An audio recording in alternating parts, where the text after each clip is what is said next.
Our story begins with the city of Mecca. It is said that when Adam and Eve were first expelled from paradise, the two were separated, with Eve having landed near the city of Mecca and Adam having landed somewhere in the Far East. After many years of searching for one another, Adam finally managed to make his way down through the Arabian Peninsula to Mecca, and it was at the top of Mount Arafat, just outside the city of Mecca, where the two were finally reunited. Mecca is also significant because it is considered the first place on earth that God Almighty was worshipped alone.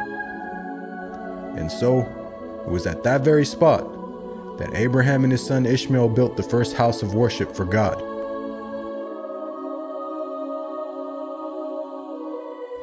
In honor of this, God Almighty had built in the heavens a similar structure for the angels.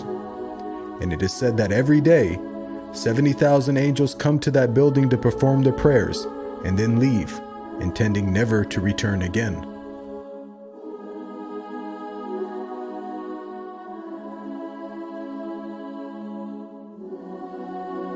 When Abraham and Ishmael had finished building the sacred house, there was still one brick that had to be put in its place. And so, Abraham sent his son Ishmael off to find a unique stone that he could put there. But God Almighty destined that the final stone that was to be laid would not be from the material of this world, but instead a stone directly from the heart of paradise. The angel Gabriel then brought the stone down to Abraham, who proceeded to put it in its proper place.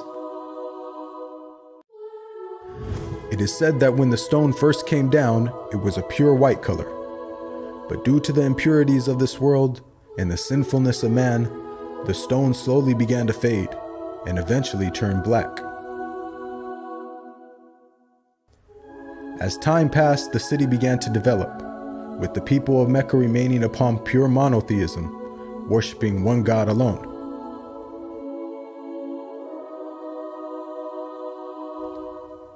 This despite the fact that their neighbors in Egypt, Mesopotamia, and the Levant had been practicing paganism for centuries. But this was all to change when a merchant by the name of Amr ibn Nuhay had decided to conduct his business outside of Mecca. Amr then proceeded to journey northwards until he reached the lands of Levant.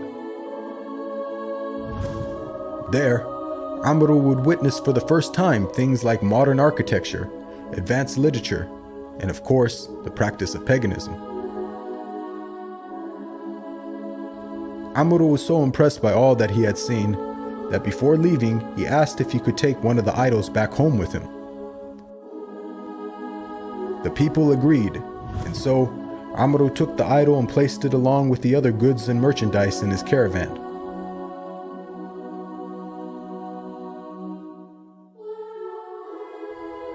He then set out southwards, back towards the city of Mecca.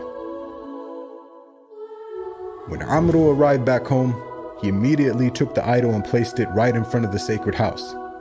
He then proceeded to tell the people that this was now going to be the God that they worship. Sadly, this concept faced little, if no resistance. And as time passed, the people began to worship more and more different idols, until it is said by the end of the 6th century, there were over 360 different idols surrounding the sacred house in Mecca.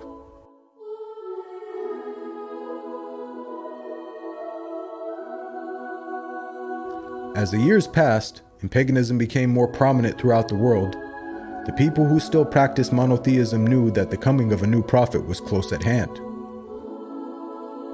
And so, either through deductive reasoning or through interpretation of their holy text, many had concluded that the Arabian Peninsula was the most probable place God would send his new prophet. For at the time, the Roman Empire and the Persian Empire had extremely repressive governments and were hostile towards any type of rebellion, be it ideologically or politically. While the Arabian Peninsula, on the other hand, though also deeply mired in paganism, was a land ruled by tribal law and never had a real central government. As time went by, it appears that more and more people began to move down to the Arabian Peninsula to await the coming of the next prophet.